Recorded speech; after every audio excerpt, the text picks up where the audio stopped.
الرحمن الرحيم إن الحمد لله نحمده ونستعينه ونستغفره ونعوذ بالله من شرور أنفسنا ومن سيئات أعمالنا من يهده الله فلا مضل له ومن يضلل فلن تجد له وليا مرشدا أشهد أن لا إله إلا الله ولي الصالحين وأشهد أن محمدا عبده ورسوله صلوات الله وسلامه عليه وعلى آله وأصحابه وأتباعه وعلى من تبعهم بإحسان إلى يوم الدين. أما بعد السلام عليكم ورحمة الله وبركاته. Nous continuons avec notre livre parlant, n'est-ce pas, de Sharh Bidayat al-Mutafaqih.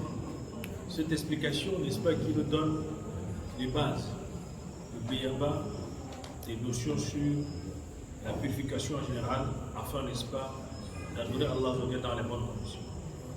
Nous ne cesserons pas de répéter que la première purification commence de l'intérieur, qui est la tawhid qui fait cette action-là. Après, maintenant, suit la purification externe, parce qu'Allah il est bon et pur, il n'agrée que ce qui est bon. Une personne qui prie sans connaître comment se purifier, sa prière n'est pas acceptée. Vous savez, le prophète sallallahu alayhi wa sallam, la prière n'est pas acceptée sans la purification.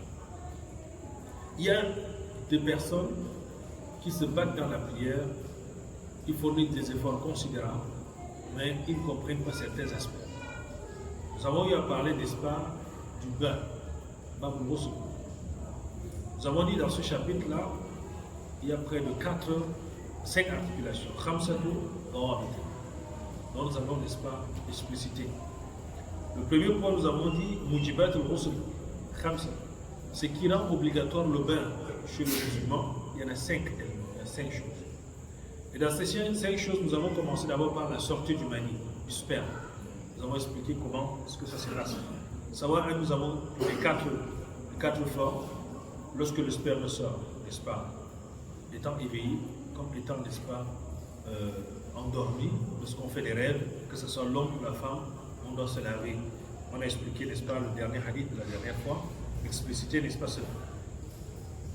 Lorsque, n'est-ce pas, Ali avait posé la question par rapport à sa situation d'une personne qui avait le liquide pré-séminal qui sortait beaucoup, ce qu'on appelle al-madi, comme il était, n'est-ce pas, quelqu'un qui avait beaucoup cela.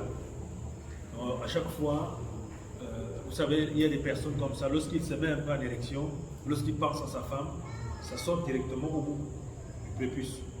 Donc ça fait qu'il doit automatiquement le nettoyer, ça ne nécessite pas le bain. Or lui il a dit qu'il se lave parce que sa peau, c'est fatigué, vous me l'avez bien.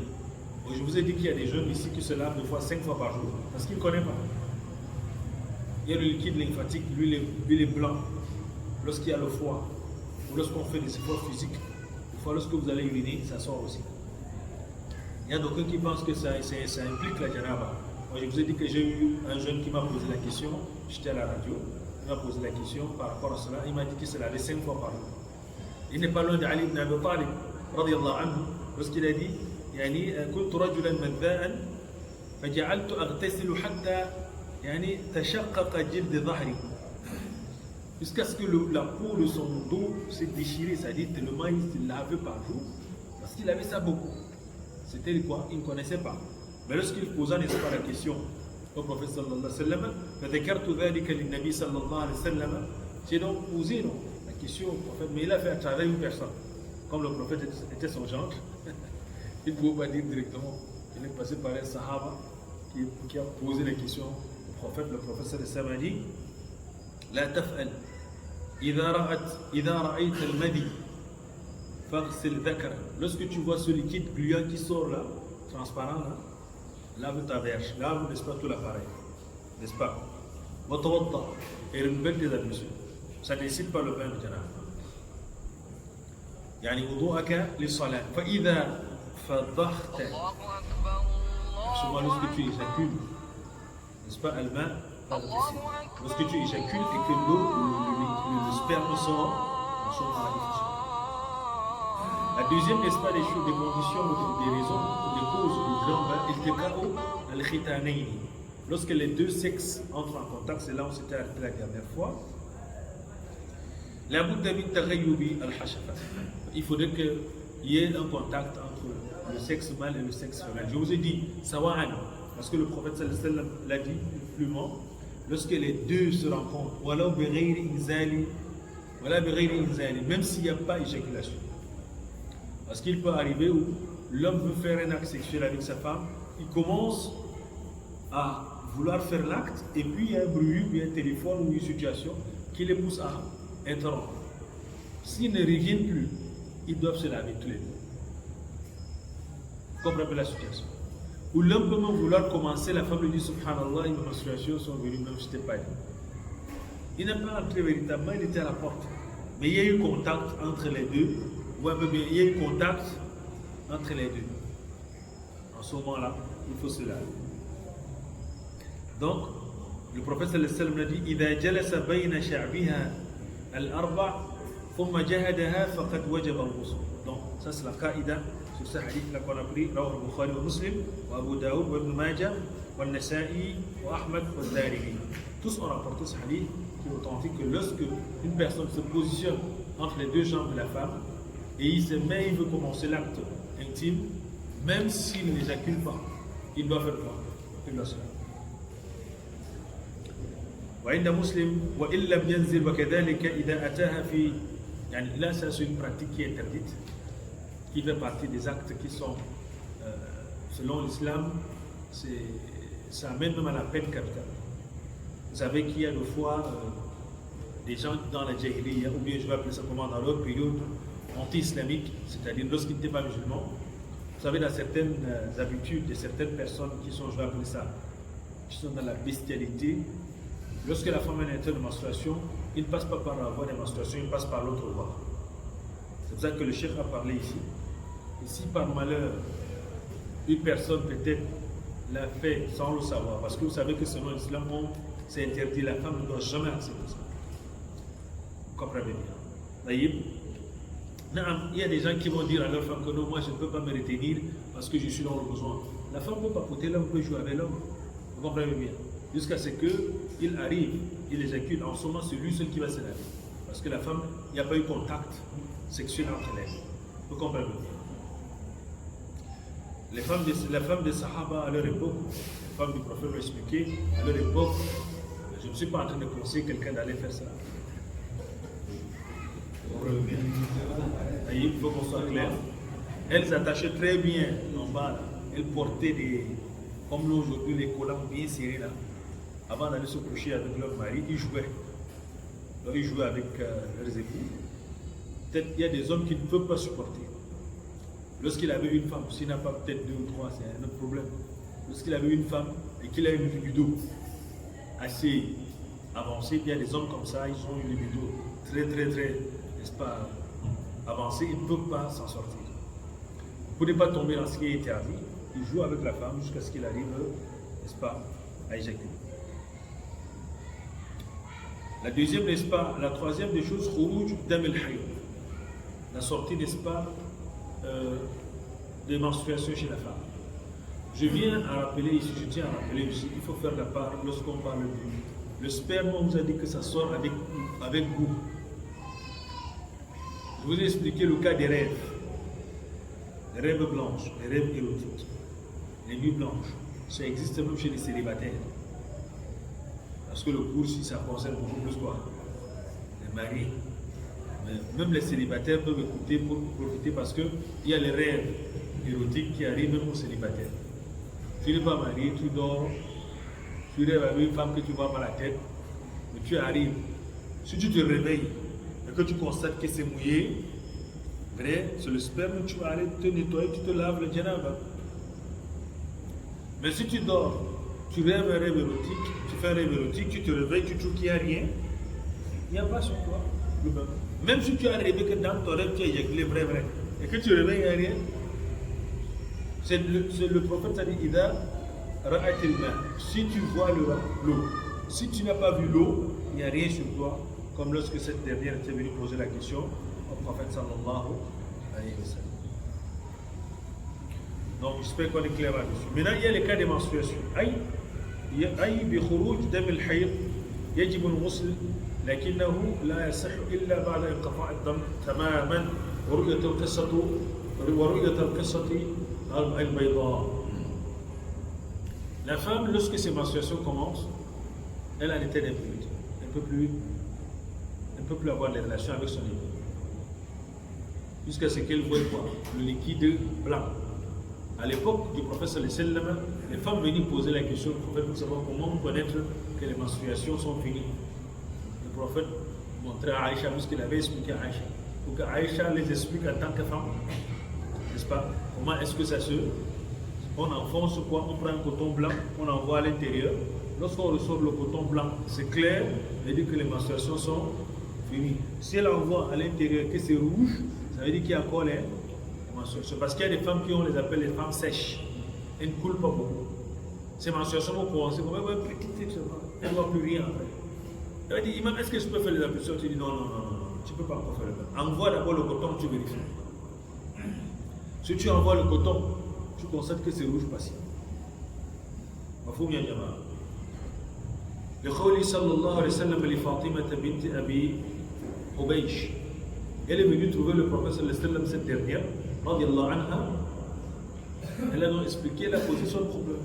Le prophète a dit دعي الصلاة قدر الأيام التي كنت تحيضين فيها ثم اغتسلي وصلي. Le prophète a dit abandonne, laisse la prière pendant cette période-là. Tu comptes tes jours de menstruation. Ensuite, lorsque ça finit, tu te laves et tu pries. Lorsque la femme est en état de menstruation, il n'y a pas de contact avec l'homme, elle ne peut pas prier pendant cette période. Mais ça ne va pas l'empêcher de faire les askars, sabah ou le message. Pour se protéger, c'est quoi? Parce qu'il y a des femmes, lorsqu'elles entrent en état de menstruation, c'est le congé total. Pas d'askar, rien. Donc, Allah se dit dans le Coran, وَيَسْأَلُونَكَ عَنِ الْمَحِيضِ قُلْ هُوَ أَذًى فَاعْتَزِلُوا النِّسَاءَ فِي الْمَحِيضِ. Il faut donc vous éloigner des femmes par la sécurité.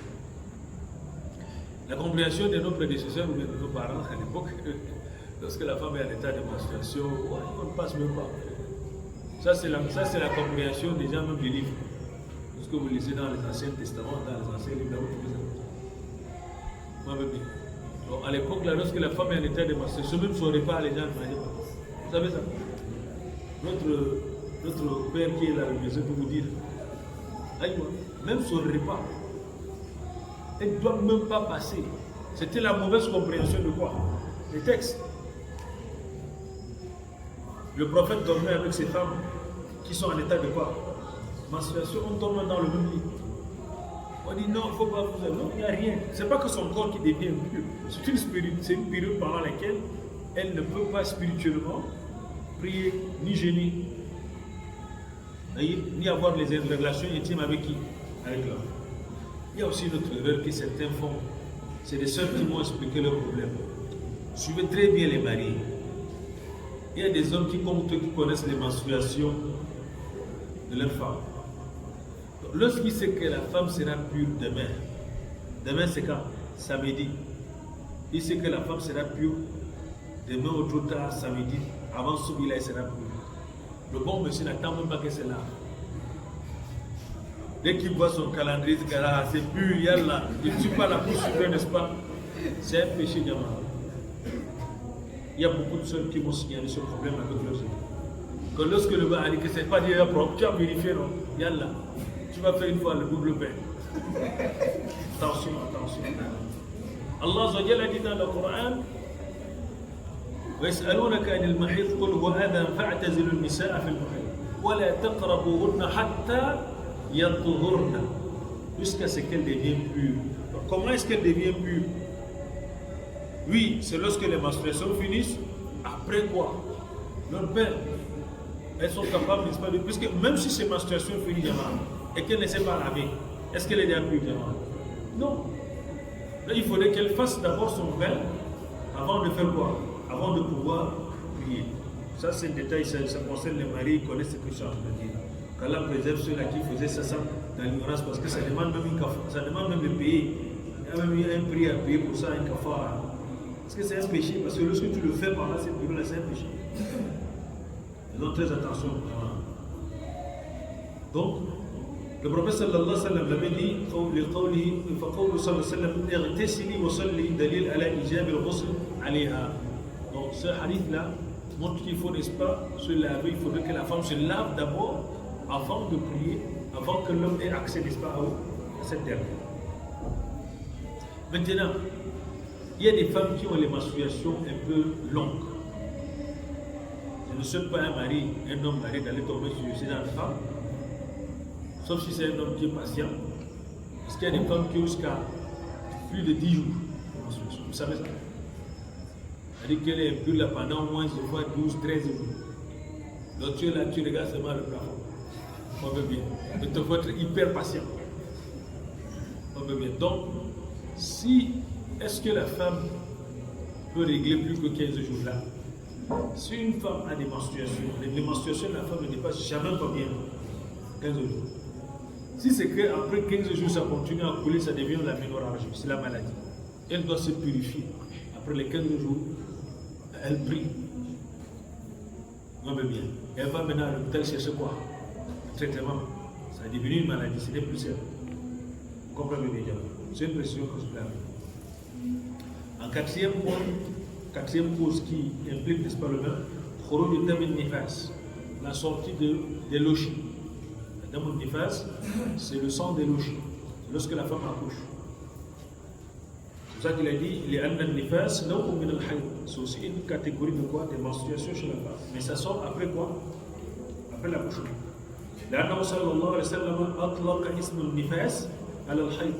Parce que le prophète sallallahu alayhi wa sallam a lié les lochis à quoi? Aux menstruations toujours de la femme. في قوله لعائشة رضي الله عنها عندما حاضت في حجة الوداع أنفستي. Voilà comment le prophète sallallahu alayhi wa sallam avait posé la question. Lorsque le prophète sallallahu alayhi wa sallam était allé faire son pèlerinage, il avait voyagé avec Aïcha radiyallahu anha.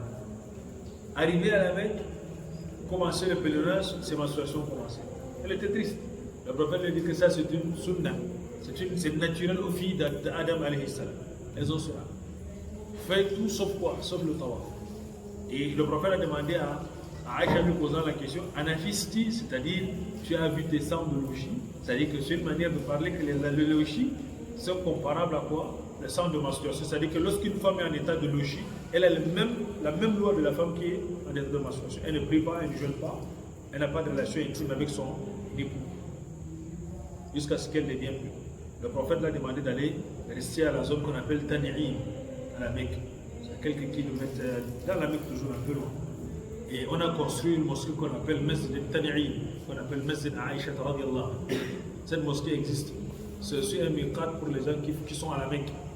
C'est-à-dire que lorsque tu arrives à la Mecque, et que tu es peut-être un mutamattir, tu as eu un incident lorsque tu as fait ton ihram à Dhul Hulayfa, par exemple pour les Camerounais, lorsque tu prends ton ihram à Dhul Hulayfa, tu arrives à la Mecque, tu es malade, tu ne peux pas continuer pour faire la Umrah, tu vas donc faire ton traitement à l'hôpital.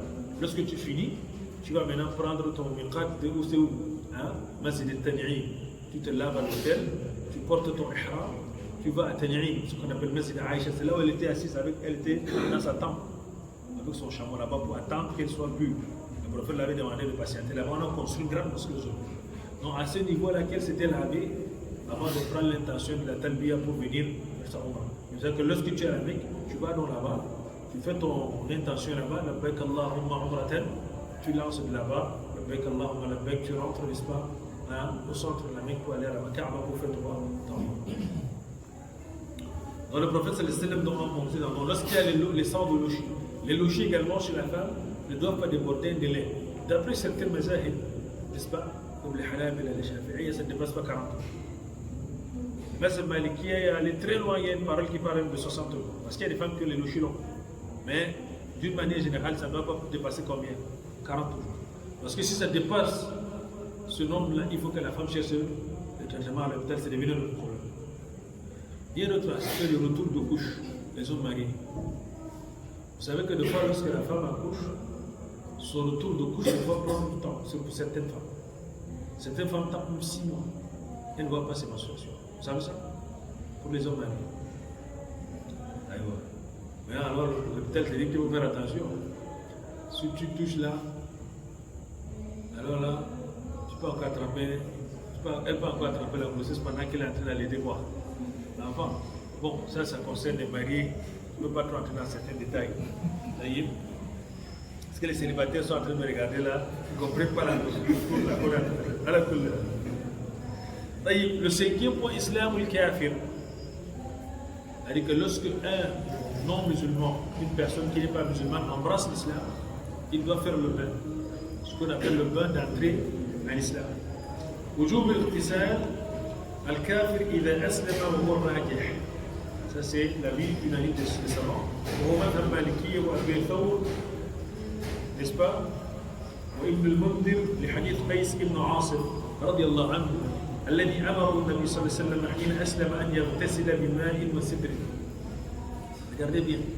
Lorsque ce dernier s'est embrassé l'islam, Qais, lorsqu'il a embrassé l'islam, le prophète lui a demandé de se laver avec de l'eau. Avec quoi? Il se lave et il utilise le cidre pour montrer que le bain est obligatoire lorsqu'on vient de s'islamiser. Et on a dit que ce bain-là, ça purifie le croyant. Celui-là qui embrasse l'islam, lorsqu'il fait ce bain, il est né comme on dit. Parce que lorsque tu embrasses l'islam de nouveau, tu renaîs. Et que tous tes péchés antérieurs, Allah te les a pardonnés. Maintenant, c'est à toi d'écrire la suite de ta vie. وحديث أبي هريرة رضي الله عنه في قصة إسلام ثمامة ابن أثال. Donc il y a également le hadith rapporté par Abu Hurairah رضي الله عنه dans l'islamisation de ثمامة ابن أثال qui dit رضي الله عنه قال صلى الله عليه وسلم اذهبوا به إلى حائط بني فلان فمروه أن يغتسل. Le prophète a dit allez avec lui au niveau du mur de Bani Ha'id, n'est-ce pas? Il a Ha'iti Bani Fulan, allez-y au mur de telle personne qu'on appelle le Bani Fulan, allez, il va se laver là. On le coupe pour qu'il ne se lave pas à l'air libre comme ça. Pour cacher. Donc, le fait de se laver à l'islam, ça fait partie également des choses qui obligent une personne de faire le bain. وقصة الإسلام أسيد ابن خضير وسعد ابن معاذ رضي الله عنهما وفيها تغتسل فتطهر وتطهر ثوبا أو ثوبيك. Donc le prophète sallallahu alayhi wa sallam a demandé qu'ils se lavent et qu'ils purifient également leurs vêtements. Parce que lorsque quelqu'un vient de s'islamiser, de préférence, l'habillement qu'il avait avant, il faut qu'il le lave. Parce qu'à l'époque, il urinait sans laver. Il y avait des choses qu'il ne connaissait pas sur la propriété. Il doit apprendre, n'est-ce pas? Il doit purifier, n'est-ce pas, ses vêtements. وقصة أبي هريرة رضي الله عنها. De la même manière, l'islamisation de la mère d'Abi Huraira, qu'Allah se satisfait de lui, le prophète avait dit اغتسلت ولبست درعها. Le prophète l'avait conseillé, n'est-ce pas, de lui dire de se laver et de porter ses vêtements. وكان الاغتسال عند دخول الإسلام مشهورا عند الصحابة رضي الله عنهم. C'était unanime au temps des Sahaba. Donc voilà un peu les cinq causes qui poussent une personne à faire le bain à l'islam. La première chose, c'est quoi? C'est la sortie du sperme. Lorsque tu éjacules, que ce soit après une relation intime avec ta femme ou dans un rêve érotique que tu as eu à faire sans le vouloir, automatiquement il faut se laver le bain de janaba. Le deuxième, c'est le contact des deux sexes, même s'il n'y a pas éjaculation, n'est-ce pas? S'il y a l'homme et la femme qui se rencontrent, sans qu'il y ait éjaculation, il faut toujours se laver le bain de janaba.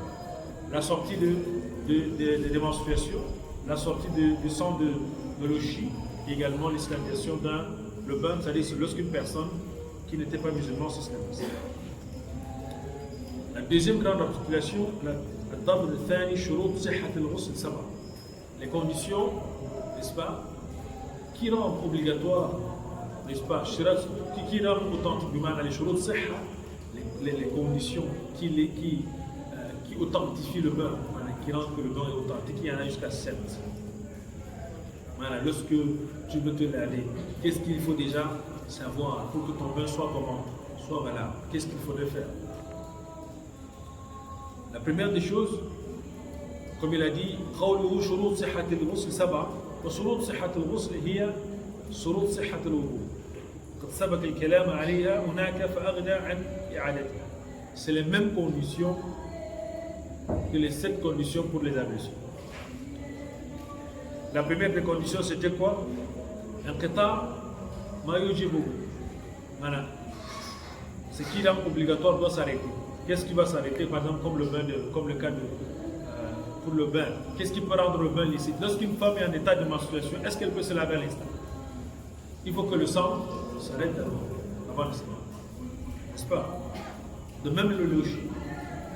Lorsqu'une personne est comme ça, il faut d'abord qu'il vienne s'islamiser avant de se laver. C'est le bain d'un homme.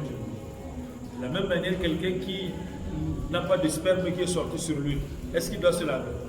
Non. La deuxième des choses, il faut l'intention.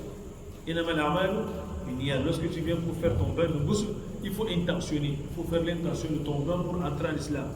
Pour notre frère qui vient de s'islamiser, il a fait un bain. Il a fait l'intention du bain pour entrer en islam. Le frère Mohamed, voici là-bas. N'est-ce pas? Nous avons, n'est-ce pas, la troisième des choses, il faut être musulman pour que le bain soit valable, à l'islam. La quatrième des choses, il faut avoir sa raison. Un fou, pour parler de bain avec lui. Le discernement, il faut être capable de discerner. N'est-ce pas? Il faut avoir l'âge de discernement. C'est important parce que si un enfant vient, un enfant peut-être de 7 ans, 8 ans, 9 ans, jusqu'à 10 ans, il n'est pas une obligation de se laver pour lui. Il embrasse l'islam, il continue. À la base, il est encore enfant. Il n'a pas atteint l'âge de quoi? La prière. Et al-ma' al-tahour, il faut que l'eau soit comment? Pure et purifiante. On veut bien. Donc tu ne peux pas faire ton bain de janaba avec quoi? Une eau qui n'est pas pure et purifiante. Également, cette eau-là doit être capable de quoi? Il faut également enlever tout ce qui peut interdire, c'est-à-dire ce qui peut interdire quoi? Ce bain-là. On a dit dans les charh, on n'a pas besoin, n'est-ce pas, de rappeler cela. La troisième articulation,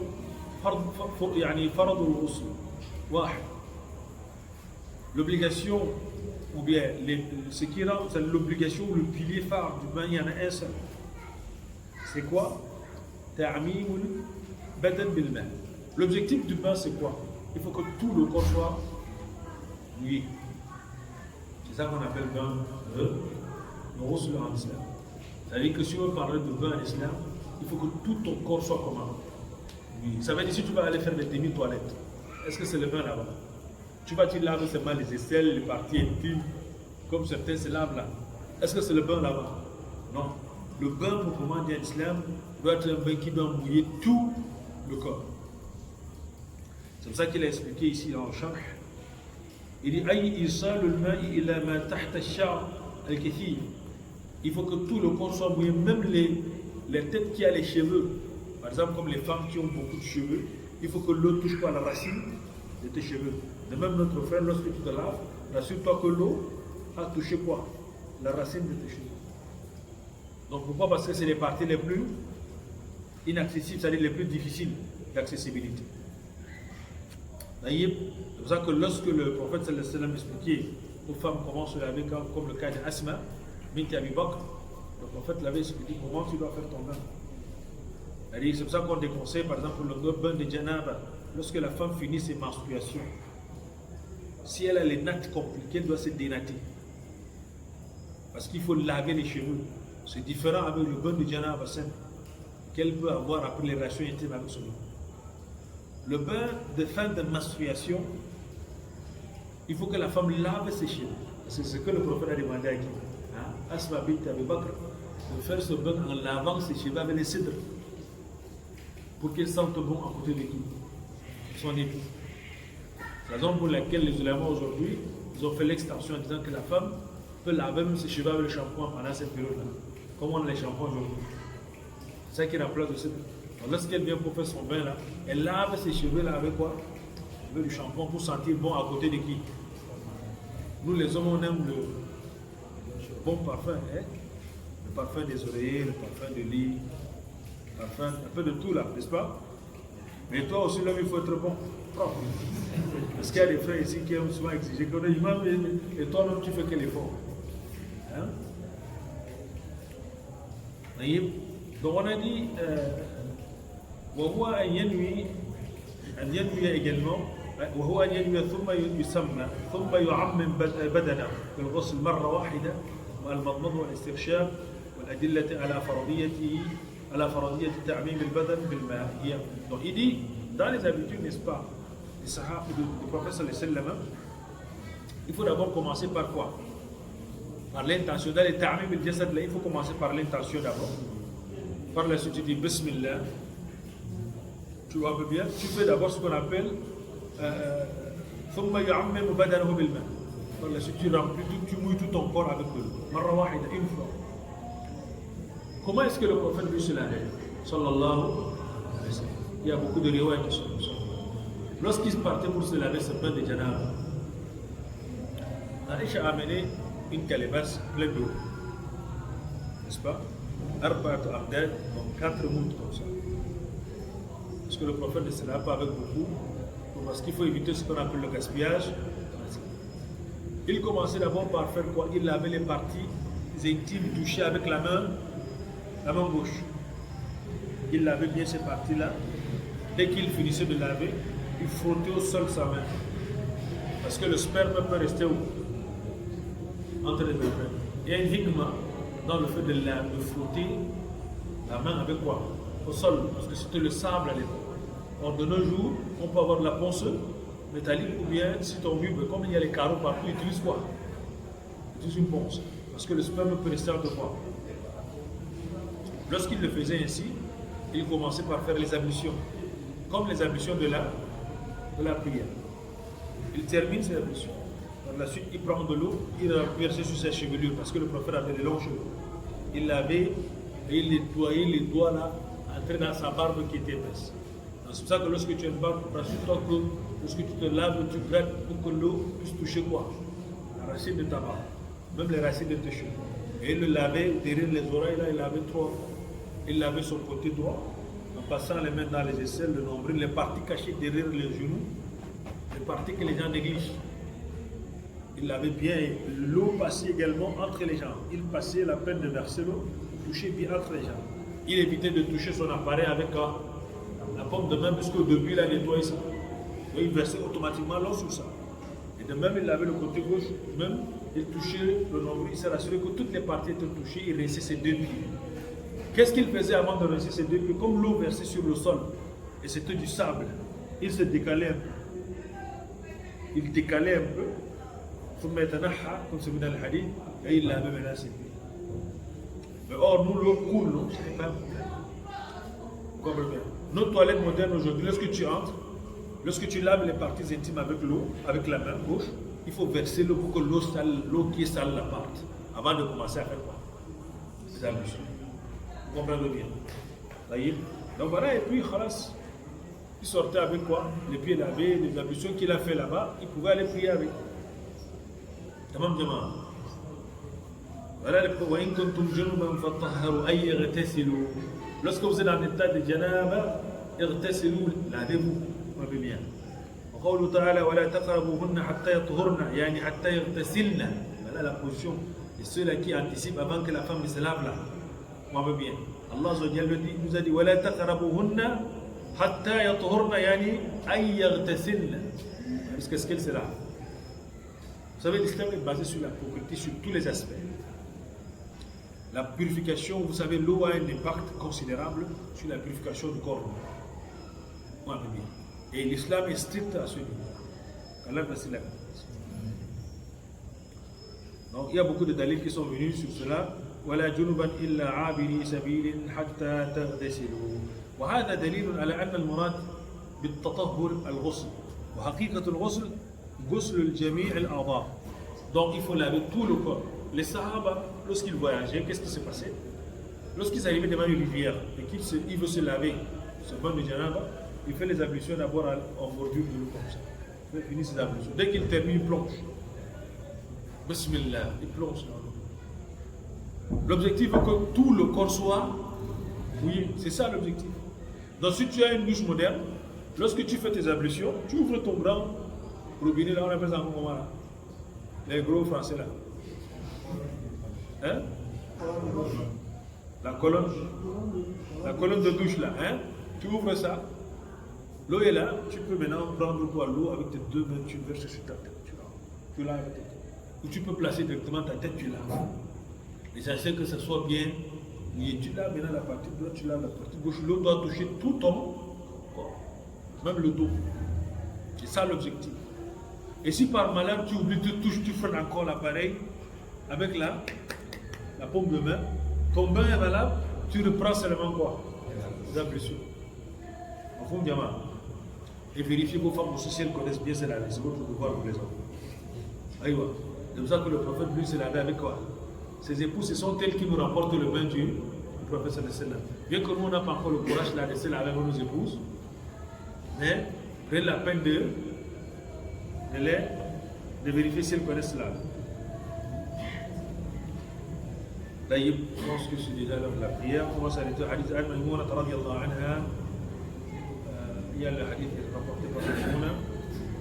قالت وضعت لرسول الله صلى الله عليه وسلم وضوء الجنابة. Elle a raconté comment l'une des épouses du prophète sallallahu alayhi wa sallam, comment elle a assisté au bain du prophète sallallahu alayhi wa sallam. Lui, le prophète, il était une personne qui était plus romantique que nous. Il se lavait avec ses épouses. Il faisait beaucoup, il jouait avec ses épouses, etc. Bon, il y a d'autres qui vont me dire qu'il y aura manqué de respect après. Qu'Allah va la compréhension. Il y a même l'autre qui m'a dit, Imam, il ne faut jamais accepter qu'on regarde de l'autre côté là. Il ne faut pas accepter. Il dit, ah, qu'Allah te facilite. On va s'arrêter sur ce hadith. On pourra continuer, Inch'Allah ta'ala. On va laisser la page aux questions. Si on a une question ou deux questions. Allah al-Musta'an. S'il y a des incompréhensions, la purification est importante dans la vie. Tant que tu n'as pas compris ça, tu attends. Non. S'il y a une question, non.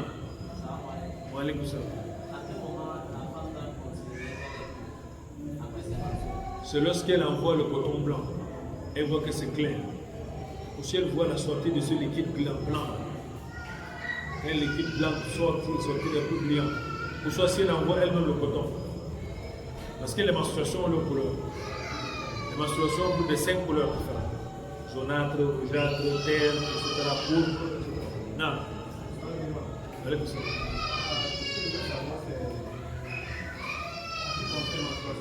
Non.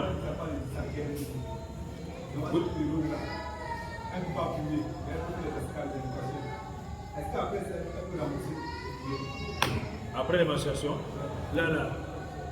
Ça c'est Allah Zodel qui l'a exempté de ça. C'est les chiites. Les chiites, eux, les femmes remboursent la prière.